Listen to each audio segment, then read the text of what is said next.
બધાને જય શ્રી કૃષ્ણ, રાધે રાધે, જય માતાજી. તમે બધા કેમ છો? તમે બધા મજામાં જ હશો. આજે આપણે બનાવવાના છે આલુ પરોઠા, એટલે બટાકાના પરોઠા બનાવવાના છે. તો આપણે ગેસ ઓન કરી દઈશું.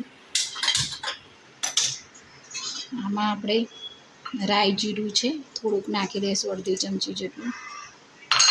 પછી આપણે તેલ નાખી દઈશું. તેલ 1-2 ચમચી જેટલું તેલ નાખ્યું છે. આ ચમચી છે 2 ચમચી તેલ નાખ્યું છે.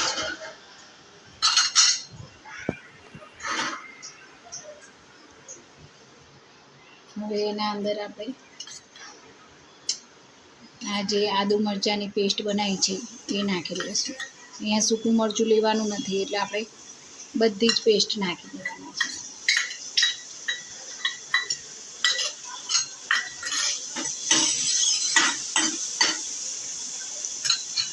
હવે અહીંયા આપણે 6 બટાકા લીધા છે. આ એક બટાકું મોટું છે, બીજા મીડિયમ સાઈઝના બટાકા છે. 6 બટાકા લીધા છે. આને એકદમ ભાગી અને ઝીણા કરી દઈશું, એટલે એકદમ બટાકાને મેશ કરી દઈશું આપણે.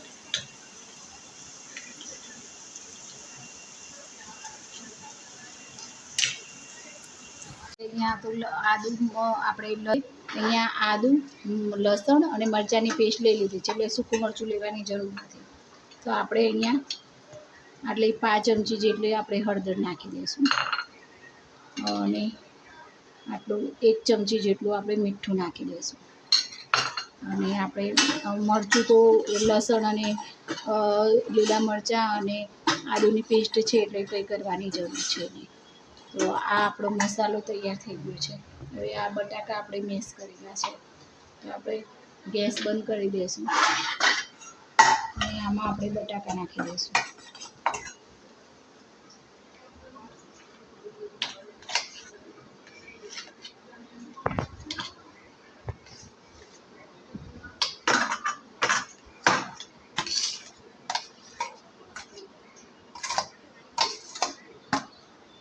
આ બટાકા આપણે બરોબર આ બધા મસાલા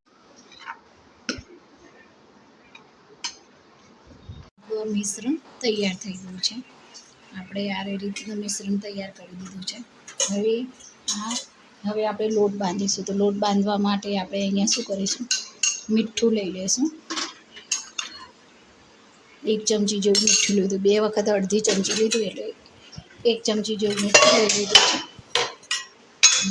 હવે આમાં મોયણ માટે થોડું તેલ લઈ લઈશું.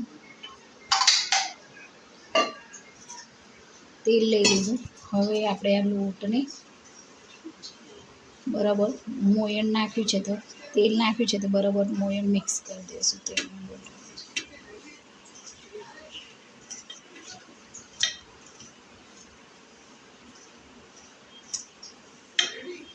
હવે આપણે મીઠું એ નાખી દીધું અને તેલ પણ નાખી દીધું અને મોયણ કરી દીધું છે. હવે આપણે લોટ બાંધી દઈશું.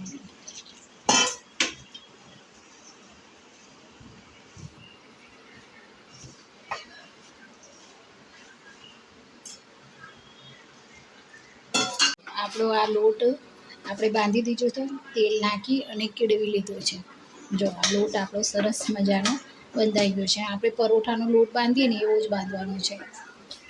તો આપણો લોટ સરસ મજાનો બંધાઈ ગયો છે. હવે આપણે આને છે ને 10-15 મિનિટ માટે રેસ્ટ કરવા મૂકીશું.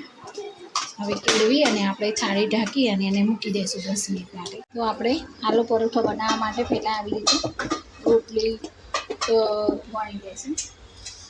પછી રોટલી વળીને આપણે જે બટાકાનો માવો છે એના ઉપર રોટલી ઉપર લઈ લઈશું. આ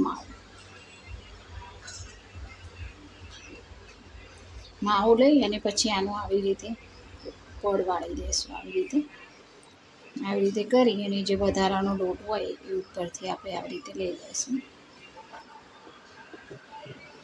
હવે આપણે એકદમ હળવા હાથે આને વણી લઈશું.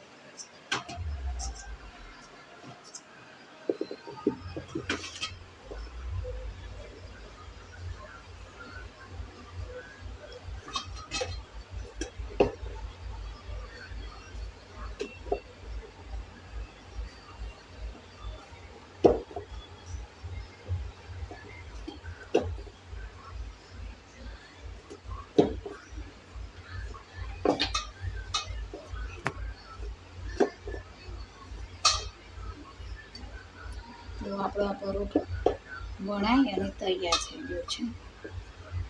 હવે આને આપણે થોડું એક તેલ નાખીશું, સહેજ એક તેલ લેશું આપણે, સહેજ એક આટલું તેલ લીધું છે. હવે આપણે આલુ પરોઠાને આપણે શેકી લેશું.